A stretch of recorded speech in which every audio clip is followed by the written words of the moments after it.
धुळ्यातील कथित अवैध धंदे, वाढती गुन्हेगारी आणि नशेच्या पदार्थांच्या विक्रीविरोधात युवा सेनेचे आंदोलन सुरू आहे।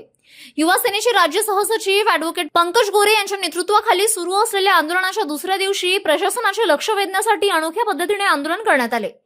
आंदोलनासाठी चक्के पत्त्यांचा डाव मांडून सट्टा क्लबचे प्रतिकात्मक प्रात्यक्षिक करण्यात आले। सट्टा मटका, जुगार, अवैध दारू तसेच गांजा, गुटखा आणि एमडी सारख्या नशेच्या पदार्थांच्या कथित विक्रीवर कठोर कारवाई करण्याची मागणी यावेळी करण्यात आली। दरम्यान मोठ्या संख्येने विद्यार्थी आंदोलनस्थळी दाखल झाले आणि उपोषणाला पाठिंबा दिला। अवैध धंद्यांवर तातडीने कारवाई न झाल्यास शेकडो विद्यार्थ्यांसह आंदोलनात सहभागी होण्याचा इशारा विद्यार्थ्यांनी दिला। या आंदोलनाला विविध सामाजिक संघटनांचाही पाठिंबा मिळत असल्याचे सांगण्यात आले।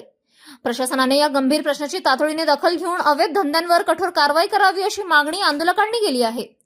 कारवाई न झाल्यास आंदोलन आणखी तीव्र करण्याचा इशारा ॲडव्होकेट पंकज गोरे यांनी दिला आहे।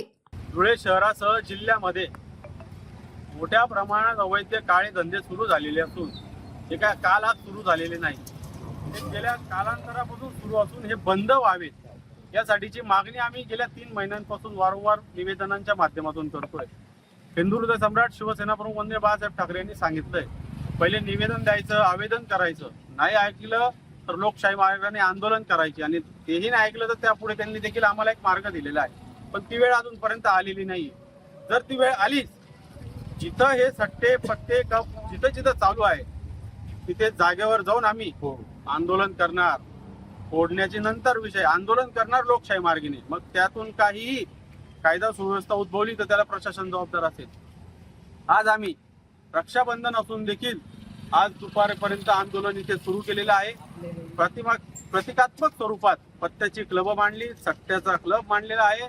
त्या माध्यमातून नेमकं कोण आली, श्रीदेवी आली की कल्याण आली, पत्त्याला काय भाव आहे, रम्मी चालू आहे की 3 पत्ती चालू आहे, कशा पद्धतीने भाव आहे, रेट आहे, हे सर्व प्रत्यक्ष पद्धतीने मांडलं। आम्हाला धुळेकरांना आव्हान आहे की आपण हे जे दिवसा ढवळ्या गल्ली बुळा शिक्षण शाळे मंदिराजवळचे सर्व काही चालू आहे हे थांबण्यासाठी आमचा लढा आहे। ज्या मंदिरांजवळ, ज्या पोलीस चौकीच्या काही अंतरावर जे काही सट्टापिढ्या चालू आहेत त्याचे पत्ते, ऍड्रेस आज आम्ही आमच्या पत्रकाच्या माध्यमातून जाहीर केले आहे। आणि आज या आंदोलनाला खास करून प्रातिनिधिक स्वरूपात विद्यार्थ्यांची टीम भेट देऊन त्यांनी आंदोलनाला भेट दिलेली आहे आणि पाठिंबा दिला। त्यांनी सांगितलं आवर्जून आम्ही तुमच्या सोबत आहोत, प्रशासनाने जर दखल नाही घेतली तर यापुढे आणखी मोठ्या संख्येने आम्ही तुमच्या सोबत सहभागी होणार आहोत।